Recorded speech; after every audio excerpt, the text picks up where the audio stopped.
Resumo financeiro.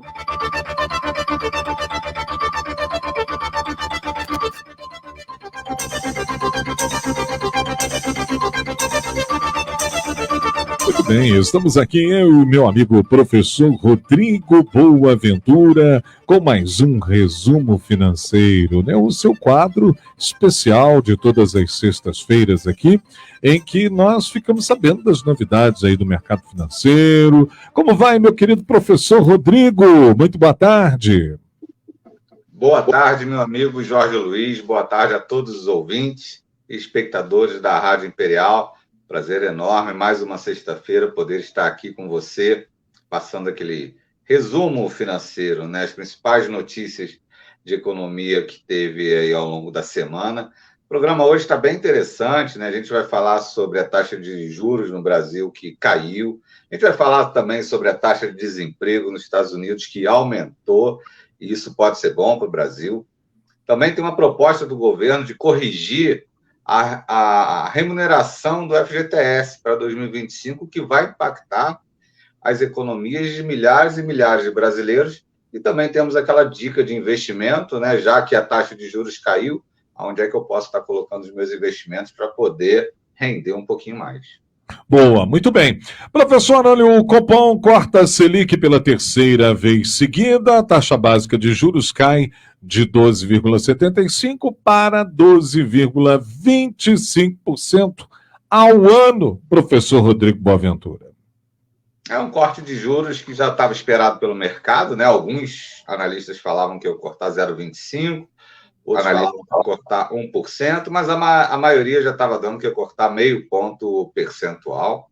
Copom, né, que é o Comitê de Política Monetária, que é um agregado de economistas que trabalha para o Banco Central, e eles ali resolvem, através de, claro, de uma questão científica e metodologia específica das áreas econômicas, entenderam que está no momento certo de reduzir a taxa de juros, um corte que já vem caindo.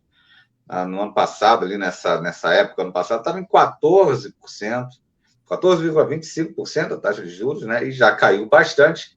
É uma notícia boa para todos nós que precisamos contrair crédito para a economia, é boa para os bancos e é uma notícia ótima para o governo, que estava doido para que essa taxa de juros caísse, mas ela não caía, né? Principalmente no começo do ano, que gerou uma discussão entre o presidente do Banco Central, que é autônomo e tem mandato, né? Ou seja, o governo não pode interferir na taxa de juros. Isso é algo positivo. Eu deixo para outro programa a gente falar sobre isso, mas é algo positivo. E o presidente do Banco Central. Então, o governo estava doido para que a taxa caísse, ia nas mídias, criticava o presidente do Banco Central, o Campos Neto, e ele dizia, na época, que a inflação já estava alta, que não podia cair. Enfim, mas com a redução, a Selic atingiu o seu menor nível desde maio de 2022, quando estava em 11,75% ao ano. A Selic, né, que é a taxa de juros que o governo paga pelos seus empréstimos, desempenha um papel fundamental na política monetária, influenciando todas as taxas de juros no país. Então, é algo que é muito importante, impacta a vida da gente quando os juros aumenta e quando os juros caem, não só pelo empréstimo no cartão de crédito, o empréstimo no consignado, mas isso movimenta a economia como um todo, começa a gerar empregos daqui a 3, 4 meses, porque as pessoas tiram, as pessoas que eu digo, os donos do capital financeiro, né? Os empresários, tiram o dinheiro que estavam guardados, estavam rendendo muito bem, e começam a colocar na produção da sua fábrica, na produção da sua loja, fazer algum tipo de reforma, e isso movimenta a economia, né? Então, é muito importante que todos nós entendamos a função, né? Entendamos a função da taxa de juros, porque ela vai decidir o nosso futuro e o futuro dos nossos filhos também. É verdade, professor. Agora, um outro detalhe: a taxa de desemprego dos Estados Unidos sobe para 3,8% em agosto. E, logicamente, o que acontece nos Estados Unidos acaba impactando o mundo todo, né, professor? E aqui no Brasil também, né? Não tem jeito, né? Sem dúvida, Jorge Luiz. Só para você ter uma ideia, essa notícia já impactou, no dia de hoje, a Bolsa de Valores e o dólar. Bolsa de Valores brasileiras estava subindo quase 2% por conta disso, né? E o dólar estava caindo, já estava 4,89 quando eu fechei aqui as reportagens. Não sei agora exatamente quanto está o dólar, mas dólar caindo e bolsa subindo por causa dessa notícia. Imagina quantos bilhões de dólares essa notícia resultou na valorização das empresas da Bolsa de Valores do Brasil. Por que isso é importante? E eu trouxe para o nosso público, Jorge. Porque eu coloquei até no nosso programa aqui, em torno de um mês atrás, que a taxa de desemprego nos Estados Unidos estava muito baixa, em torno de 3,5%. O que isso significa, Jorge? Se a taxa de desemprego nos Estados Unidos está muito baixa, significa que a economia está muito aquecida. E isso é um problema, por incrível que pareça. Uma economia muito aquecida, Jorge, ela gera inflação. Sim. Ela começa a gerar inflação. Nós conversávamos sobre isso, né? Exatamente. E isso, no longo prazo, pode prejudicar muito uma economia.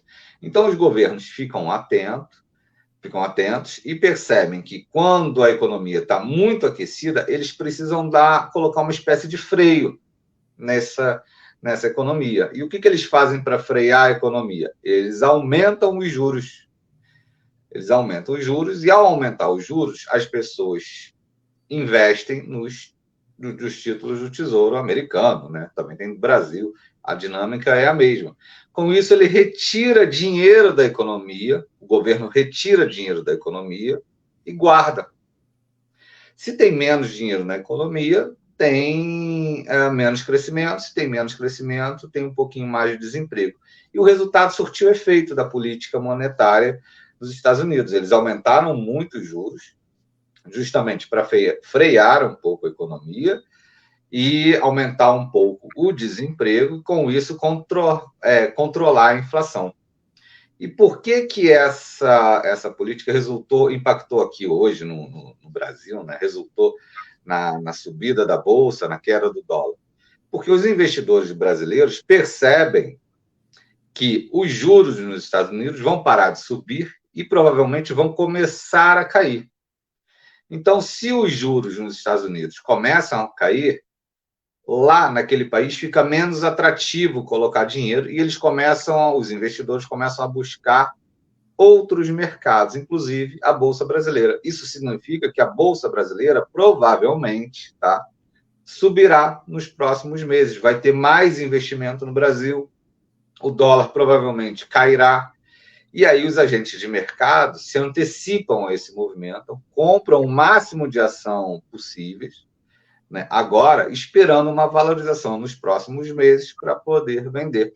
Então, hoje, teve uma grande valorização a Bolsa de Valores, o dólar caiu muito, essa notícia impacta muito o Brasil e, inclusive, vai impactar a queda da taxa de juros no Brasil. Já vai ter economista falando que o Banco Central, ao invés de cortar meio ponto percentual, provavelmente vai cortar 0,75, justamente para acelerar a queda de juros no país. Então, essa é uma notícia muito boa para o Brasil. Todos os mercados mundiais estão subindo hoje por conta dessa notícia. E isso impacta o mercado de trabalho brasileiro, isso impacta a economia brasileira, porque, só para você ter uma ideia, Jorge Luiz, o PIB do Brasil é algo em torno de 2 trilhões de dólares. Né? Todas as riquezas produzidas do Brasil ao longo de um ano. O PIB dos Estados Unidos é algo em torno de 20 trilhões de dólares. A economia americana, ela é um canhão, ela é uma potência enorme, muito grande. Então, qualquer ventinho a favor ou contra nos Estados Unidos vai impactar muito nos mercados emergentes. Vira uma tempestade, né? Pode virar uma tempestade ou pode virar um dia ensolarado e maravilhoso, né? Olha, a Ibovespa, por exemplo, o professor, nesse exato momento, ela fechou em alta de 2,91 a 118.398, né? Uma alta de 2,91, uma alta consistente. O dólar sofreu queda, né? O dólar fechou uma queda de 1,48 a 4,89 e o euro uma alta de 0,05 fechada a 5,25. Então está dentro dessa linha que você acabou de falar mesmo. Isso aí, uma alta de quase 3% na Bolsa de Valores é uma alta substancial, é algo muito importante. As empresas brasileiras tiveram, só por essa notícia, tá? Tiveram uma valorização de bilhões de dólares hoje, só por conta dessa notícia. Às vezes demora um mês para a Bolsa subir 3%. Significa, Jorge, só para você ter uma ideia, quem tinha dinheiro aplicado num fundo de investimento que acompanha a Bovespa, em um dia ganhou 3%. Às vezes você precisa 3 meses para ganhar 3%. E hoje, em um dia, quem tinha dinheiro aplicado em fundos de investimento que acompanham o Bovespa, né, faturou 3% hoje. Então, só para você ter uma ideia da dimensão que uma notícia dessa tem em relação ao impacto financeiro no Brasil. Agora, rapidamente, professor, só abrindo um parênteses aqui, eu não sei qual é a sua opinião, eu sei que está fora aqui um pouquinho da nossa pauta, mas eu queria ouvir, sem dúvida nenhuma, a sua opinião. É uma matéria que saiu agora aqui no G1, que diz: contas do governo, dinheiro bom é dinheiro transformado em obras, diz o Lula, ministros. E essa declaração ela ocorre em meio a um debate sobre a meta fiscal de 2024. Né? O Haddad ele quer zerar o rombo, mas a ala política defende um déficit de até 0,5. Você acha que o Haddad já começa a querer, está destoando um pouco aí do restante da ala política? Porque o Haddad ele quer zerar o rombo, e aí você tem uma ala política defendendo um déficit de 0,5%. Você acha que o Haddad já está entrando em rota de colisão aí com a ala mais política do governo? Pois é, né, Jorge? Ano que vem é ano eleitoral. Né? Então, tudo que um governo não quer é ficar ouvindo corte de gastos, contenção de despesas, esse tipo de coisa. Né? Então, sempre que nós temos um governo que tende para o lado mais populista, governantes assim, eles acabam menosprezando um pouco o orçamento público. Né? Então, o ministro Haddad está tentando fazer um trabalho correto, que é zerar o déficit público, para controlar essa dívida que todo ano cresce e, com isso, abaixar mais rapidamente a taxa de juros. Ele quer construir um ciclo vicioso. Porém, o presidente Lula é um presidente muito pragmático. Né? Ele sabe que obras gera voto lá na ponta. Né? Então, e o Brasil, de fato, também tem muitas carências de obras públicas. Né? Tem rodovia para fazer, ferrovia para fazer. O que eu acho que o presidente, às vezes, pode trabalhar um pouquinho melhor é a questão da iniciativa privada. Entrar em parceria com a iniciativa privada justamente para atrair investimentos e não precisar usar dinheiro do governo para fazer a obra pública. Ele pode usar dinheiro, tem o BNDES para isso.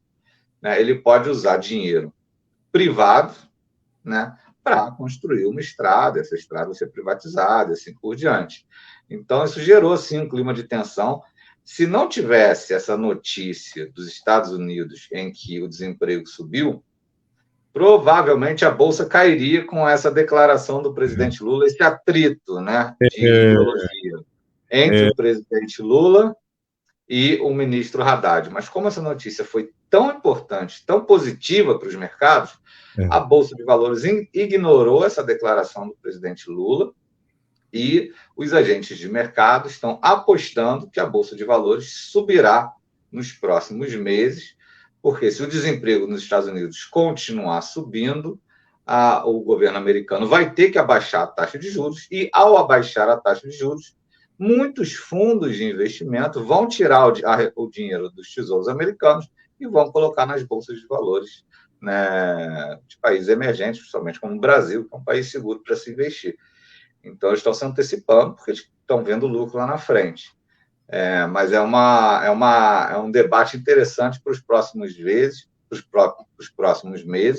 ver como o ministro Lula vai ter que lidar com um limitador financeiro, algo que ele não teve nos governos quando ele foi presidente, porque ele tinha um boom das commodities. Então, entrava muito dinheiro através das commodities. Agora, ele não tem mais isso, ele vai ter que trabalhar com o orçamento ali, no fio da meada, e aí vamos ver se ele, de fato, tem alguma responsabilidade fiscal, ou ele vai ignorar a responsabilidade fiscal para conseguir gastar mais e, com isso, ter votos. Enfim, a gente já sabe como que é o desdobramento disso. Muito bem.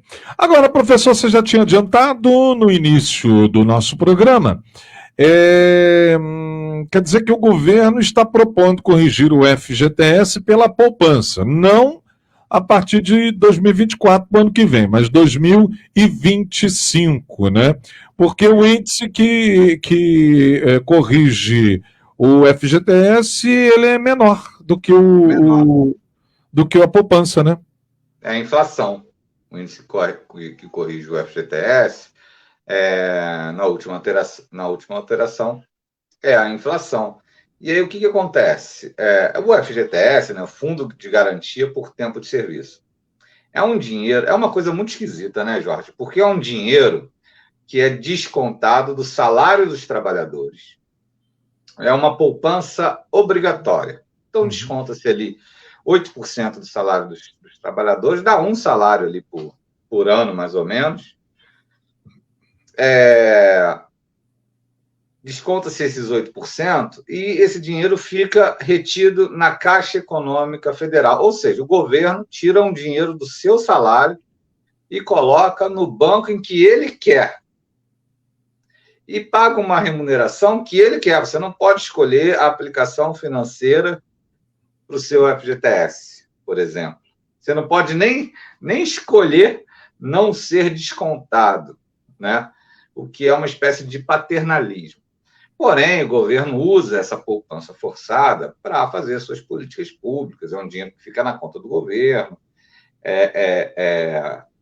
Todo mês entra ali, ele consegue fazer as suas políticas. Só que era um dinheiro que remunerava um tempo atrás até abaixo da inflação.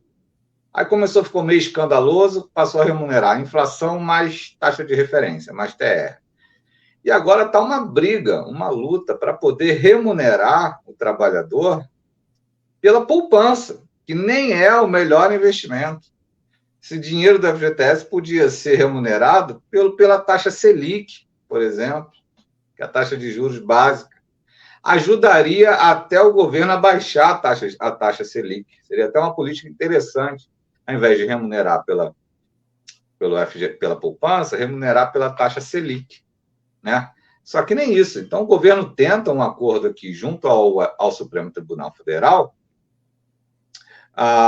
numa ação que pode mudar o índice de correção a ser aplicado nas contas do Fundo de Garantia por Tempo de Serviço. Isso vai impactar as economias de milhares de trabalhadores. A proposta do governo prevê a correção das contas do FGTS pelo índice da poupança a partir de 2025.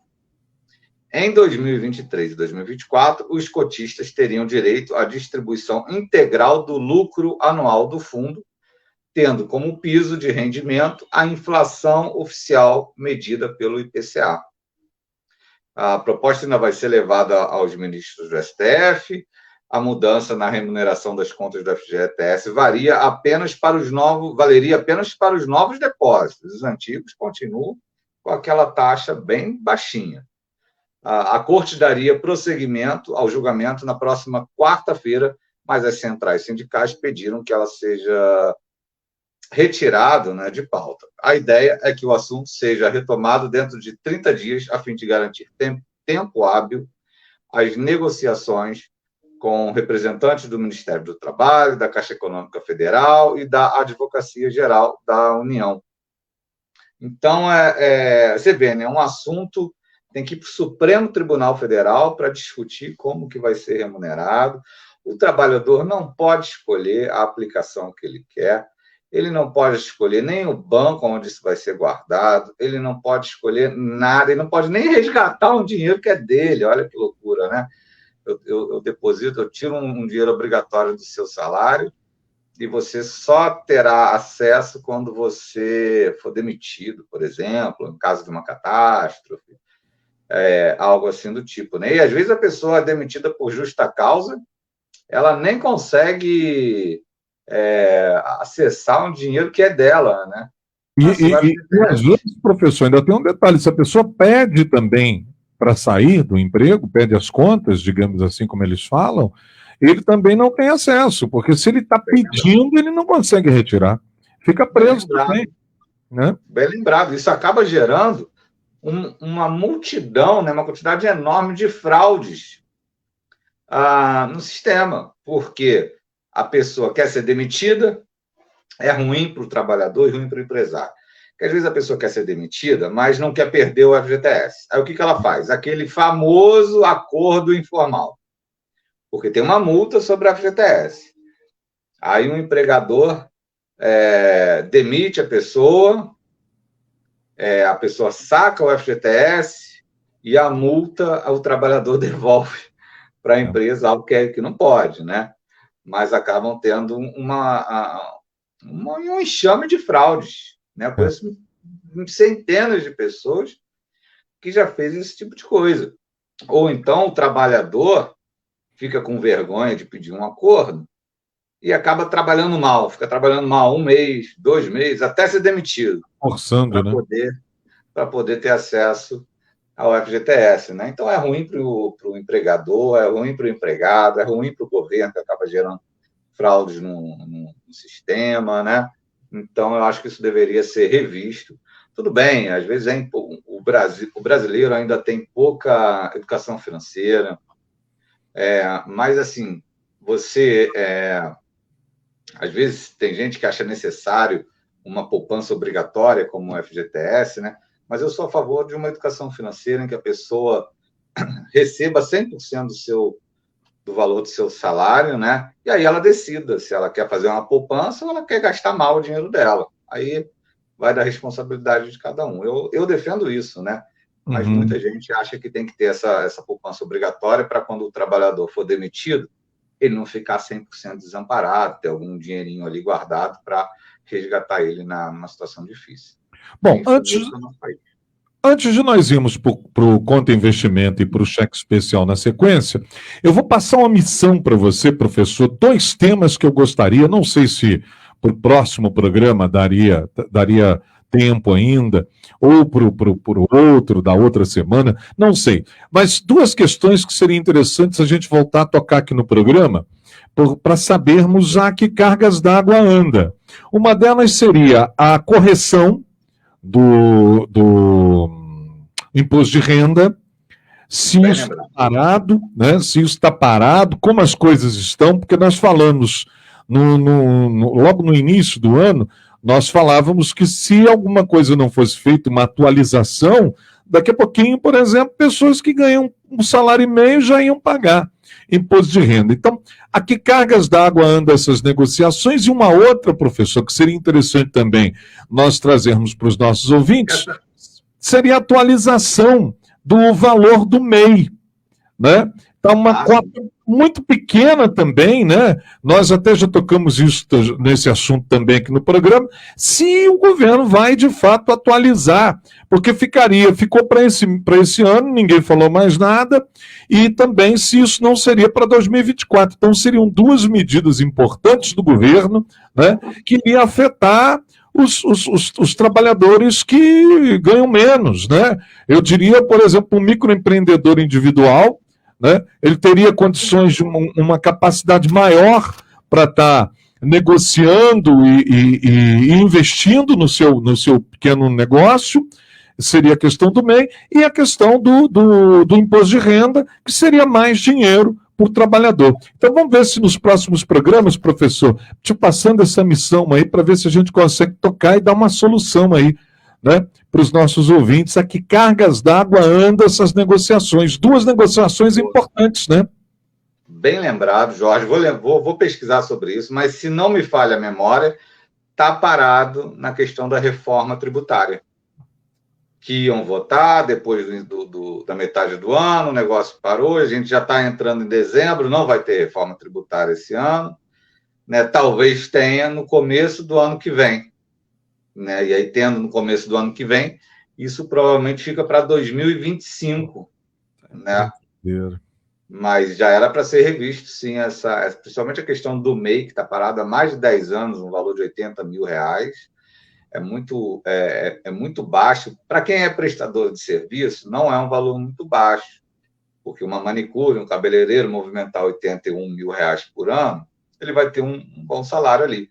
Mas quem tem um comércio, muitas vezes, o MEI ele vai em cima do faturamento, não do lucro, né? Então, às vezes, a pessoa acaba negociando, por exemplo, né, compra vendas, né, de R$10 mil por mês, que nem é muita coisa, né? Vendas, por exemplo, a pessoa vende roupas, né? Uma costureira que é MEI, por exemplo. É fácil ela movimentar para uma loja, para algum comércio, mais de R$10 mil por mês. Se ela movimentar R$10 mil por mês, no final do ano dá R$120 mil, mas o lucro dela não foi de R$120 mil. Naqueles R$10 mil ali, ela ganhou R$1.000, R$800, entendeu? E você falou, professor, que isso já está parado há quanto tempo? Há 10 anos que é esse valor? O valor do MEI está congelado há 10 anos. Então você imagina se nós estivéssemos atualizando isso, o que deveria ser atualizado, e ao longo de todo o ano você deveria ter essa atualização, isso teria que ser automático. Quanto seria hoje, então, exatamente esse MEI que trabalha com comércio, que você citou muito bem? Né? Uma vez eu fiz o cálculo, o MEI hoje deveria estar em torno de R$160 mil. Olha só. E o que exatamente você falou muito bem, para um MEI que trabalha com comércio, é um valor pequeno até, porque não é o que ele está recebendo de lucro, é o que ele está negociando na empresa dele. Porque isso tem que ficar muito claro. Isso tem que ficar muito claro. Quando ele tira o lucro, é infinitamente muito menor do que isso. O lucro dele é pequeno. Então, quer dizer, isso realmente tem que ser corrigido com urgência, Passou da hora de ter essa correção. Você falou muito bem. Para quem trabalha com comércio, isso é absurdo, isso, né? Aí sabe o que acontece, Jorge? As pessoas acabam sendo estimuladas à sonegação fiscal. Elas acabam pedindo produto sem nota, vendendo sem nota, entendeu? Porque senão ele... E acho que até o governo já entendeu isso, nem vai muito na fiscalização, não.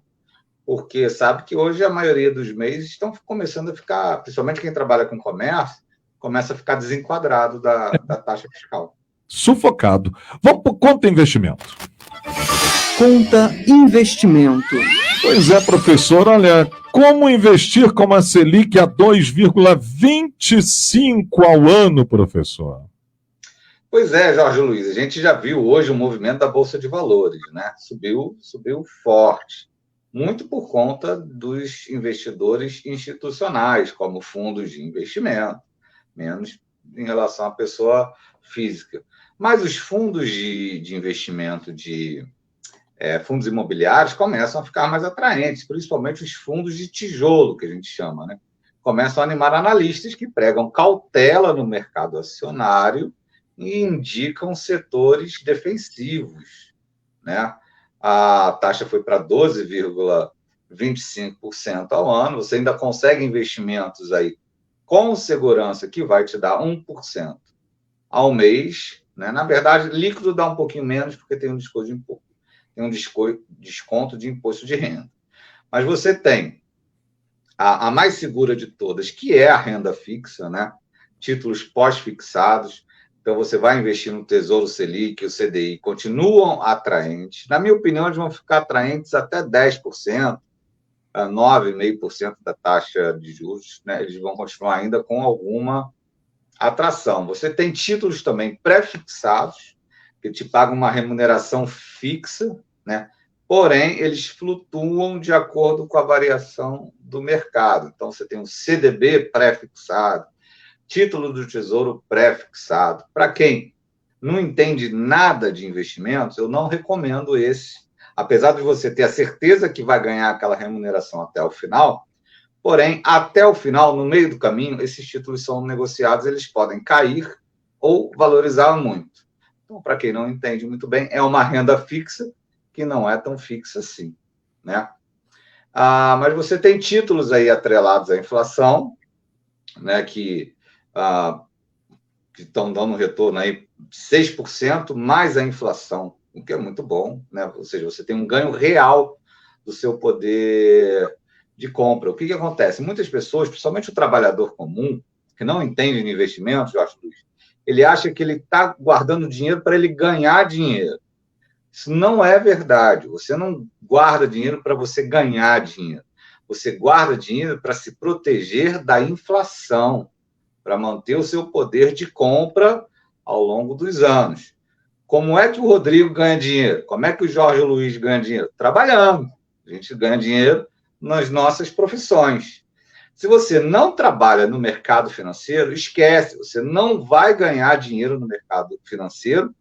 E mais do que isso, a sua ambição vai fazer com que você tenha contato com golpistas, né? Esse pessoal aí de blockchains, né? Criptomoedas, mercado de ações que não estão regulados dentro da Ibovespa, né? Um mercado meio esquisito, assim. Aí ele acha que ele vai ganhar 10% ao mês. Isso não existe. Ninguém ganha 10% ao mês no mundo. Nem a Jota ganha 10% ao mês no mundo. Então, as pessoas elas precisam entender que, para você poupar dinheiro, ela só tem uma finalidade: você se proteger da inflação. Então, tem títulos atrelados à inflação que vai te dar a inflação do período mais uma remuneração real. Então, imagina o seguinte, que a inflação do período foi de 10%. E a remuneração fixa dele é 6%. Então, você ganhou 10% da inflação, mais 6% daquele título, você ficou com 16%. Ao longo de 10 anos, você tem um ganho real do seu poder de compra em relação à inflação. Esse tipo de títulos atrelados à inflação é excelente para quem quer planejar uma aposentadoria, ou planeja comprar uma casa daqui a 10 anos, por exemplo. Então, você consegue juntar um dinheirinho e não perder para a inflação, porque às vezes a inflação está tão alta, né, períodos, né, isso acontece, que a inflação está tão alta, que a poupança perde para a inflação. Então, quem deixa um dinheiro guardado na poupança perde poder de compra, porque rendeu menos do que a inflação. E aí tem um mercado mais arriscado, né, que está se popularizando aos poucos no Brasil, que é um mercado de ações. Né? Aí eu vou incluir os títulos imobiliários, né, os fundos imobiliários, que é um mercado de ação. Você acompanha a valorização das empresas. Todo mundo sabe que inflação é um balcão de negócios, então vai ter gente que vai querer vender, vai ter gente que vai querer comprar. Dependendo das ações, elas podem se valorizar muito, podem se desvalorizar muito, mas ao longo desse período você ganha dividendos, né? Então, como a sugestão que eu dou para começar a querer uma dosezinha de risco para passar dos 1% ao mês é olhar para o mercado de ações. Existem fundos de investimento, inclusive, né? Se você não entende nada, existem fundos de investimento que só trabalham em ações, e você vai estar comprando ações de centenas de empresas, às vezes 50, 70, 80 empresas, né? Só que é o administrador do fundo de investimento que faz a compra e a venda dessas ações, e você paga uma taxinha, né? É algo em torno aí de 1%, 2% dos rendimentos, né? Mas você entra no mercado de ações sem precisar ter que ficar comprando e vendendo todo dia, né? Então, aí quem começa a achar que é um pouquinho mais de risco, coloca 10% dos seus investimentos, você tem 10 mil guardados, coloca R$1.000 num fundo de ações para ele ser aquela pimentinha dos seus rendimentos, né? Para se as ações valorizarem, você conseguir um pouquinho a mais, e se elas desvalorizarem, você não perder tanto. Então, essa é a minha dica. Quem quiser investir, já que as taxas de juros caíram, né? E você quer um pouquinho mais de risco, pode ir para o mercado de ações ou fundos imobiliários, só que vá com cautela, comece pelos fundos de investimento, não vai lá no mercado de ações e comprar tudo, uma ação da Petrobras, por exemplo, porque daqui a 2 anos elas podem desvalorizar e você perder os seus investimentos. Muito bem. E para fechar, tem o cheque especial. Cheque especial. Rapaz, TCU vê irregularidades graves em 67% das obras fiscalizadas, professor. Pois é, Jorge Luiz, eu coloquei essa matéria no cheque especial, porque dessa vez quem está no cheque especial é o governo, não o cidadão, né? O Tribunal de Contas da União, né, achou irregularidades graves, não são irregularidades simples, irregularidades graves em 67% das obras. Entre irregularidades graves, em 21 obras, o TCU recomendou a paralisação de apenas uma, a da BR-040 aqui em Petrópolis, que teve todo aquele imbróglio, né? Então, é um relatório consolidado, né, do Fiscobras, referente a 2023. As auditorias apontam indícios de irregularidades graves em 67% das obras fiscalizadas. Foram 21 problemas em 31 obras.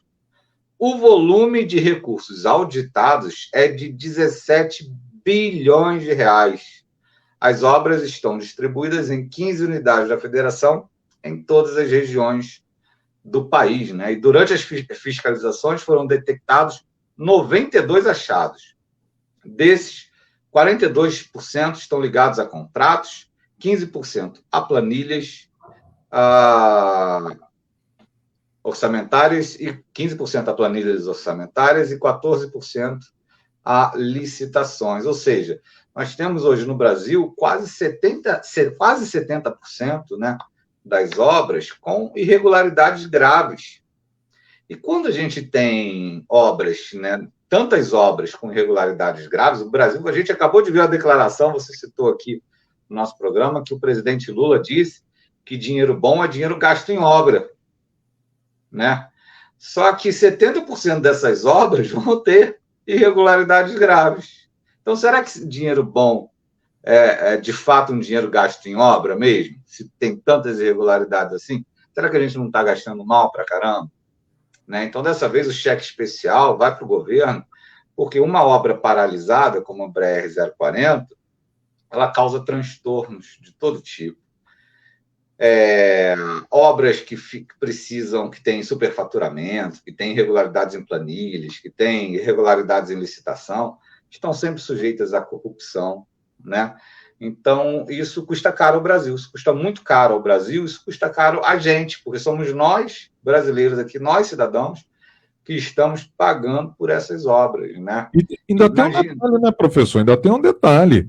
Nós pagamos duas vezes, porque nós pagamos os milhões que foram gastos até lá, né? E detalhe, nós vamos ter que pagar para refazer tudo de novo, porque do jeito que, pegando o exemplo aqui da nossa BR-040, tudo que foi feito ali, você vai ter que refazer tudo de novo, porque já está parado há muito tempo, já se desgastou com o tempo, com a chuva, enfim, né? Então, quer dizer, você já pagou e vai ter que pagar tudo de novo. Então é um problema muito sério, de fato, isso, né? Uma obra parada não tem manutenção, né? E aí acaba tendo que praticamente refazer determinadas coisas, né? Então, assim, é uma pena enorme para um Brasil que necessita tanto, e de fato, como o presidente disse, necessita fazer muitas obras, mas tem algum problema muito grave. Quando 70% das obras têm irregularidades graves, 70% das obras públicas, hein? Tem irregularidades graves, é que algo está muito errado nesse país e o governo tinha, sim, a obrigação moral, né, social, de atacar esse problema e resolver isso. Muito bem. Tá tudo aí? Tudo aí, Jorge. Esse foi o resumo financeiro da semana. Muito obrigado, professor. Bom final de semana. Sexta-feira, se Deus quiser, estaremos de volta.